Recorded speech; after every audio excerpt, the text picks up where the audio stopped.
When you hear a great saxophone player, the first thing that pulls you in is their sound. Just think of your favorite saxophone players. What is it that makes you listen to them? It's their sound before anything else. But developing a great saxophone sound is hard. In order to achieve a great saxophone sound, you first have to understand what you're doing wrong and then have effective exercises to fix that. In my over 10 years of teaching many different students, I've seen the same 5 habits again and again that hold saxophone players back from developing a great sound. And in this video I want to show you what exactly these 5 habits are, so you can check which ones are holding you back too. And I will show you proven tips and exercises that will help you fix those habits. There's a lot of misleading advice out there on how to improve your saxophone sound. But what I'm going to show you actually works, and most of the tips and exercises will have a noticeable impact on your sound right away. By the end of the video, you will know exactly what's holding your sound back and what to do about it. Before we address anything else, we first need to talk about the right mouthpiece reed combination. Because the first reason for a bad saxophone sound is exactly that, the wrong setup. If you're just starting out, a great setup is a Yamaha 5 mouthpiece with a strength 2 reed. There's a misconception out there that the harder the reed, the better. And while some professional players do choose a very hard reed to get a specific sound, like the great Mark Turner for example, for most players this is really not a good idea. A very hard reed, or also a very open mouthpiece for that matter, makes it very hard to play, and this leads to tension that we really want to avoid. If you've been playing for a while, aim for a mouthpiece with a 6 or 7 tip opening. And for alto saxophone, a strength 2.5 reed, for tenor saxophone, a strength 3 reed. It's absolutely not necessary to go higher than that. You can find some mouthpiece and reed recommendations in the description of this video. By buying through these links, I will get a small commission and you will support with that me and my channel, but the price stays the same for you. Also make sure to change your reeds regularly.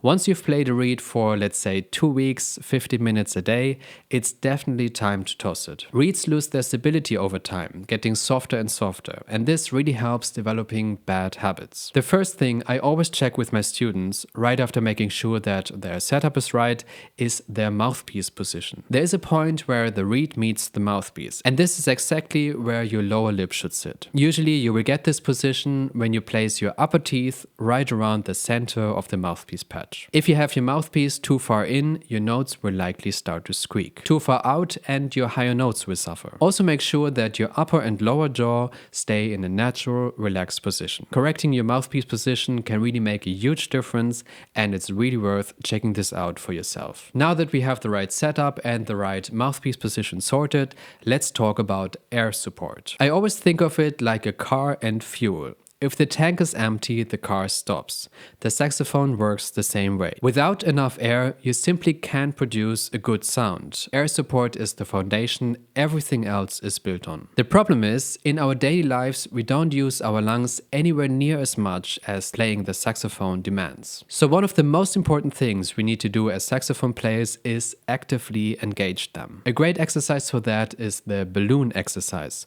All you need is your mouthpiece, the saxophone neck, and a balloon. Put the balloon over the end of the neck, attach the mouthpiece, and inflate it by blowing air through the mouthpiece.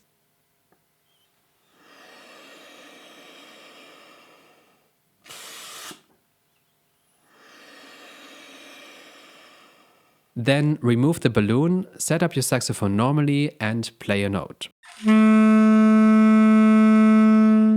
You will notice immediately that your sound is now fuller and bigger, because your lungs are now properly activated. So far we've covered the setup, the mouthpiece position, and the air support. The next common problem I see with my students is a tense embouchure. I've struggled with a tense embouchure myself for years, and I tried everything to get rid of this, so I know how frustrating this can be. Here's a really interesting challenge that you can try for yourself. This will help you relax your embouchure. Hold a long note and gradually relax your embouchure until air starts to leak out around the mouthpiece.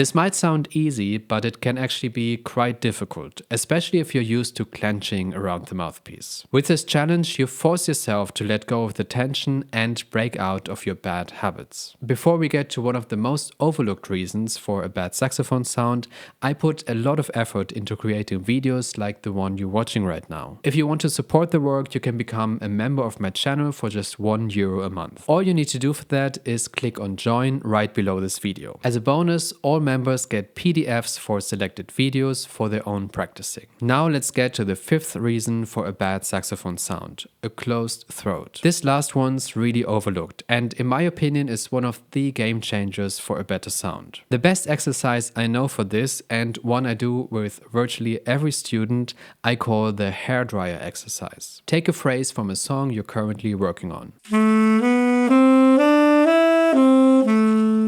Now play it without making any sound, just with air. Warm, steady air, just like a hairdryer.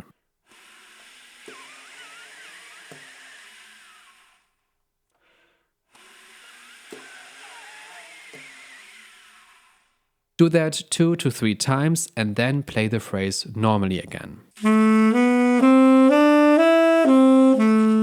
You will notice an immediate difference in your sound. Over time, this exercise will train you to keep your throat open when you play. And as a bonus, you will find that the saxophone feels easier to play overall. So, what I showed you here are the 5 most common reasons, in my experience, for a bad saxophone sound and how to overcome those. If you like this video, make sure to give it a thumbs up and subscribe to my channel so you don't miss out on future videos like this. And if you would like to learn about specific sound exercises that will help you improve your highest notes, make sure to check out this video next. Thanks for watching, thanks for your support, and see you next time.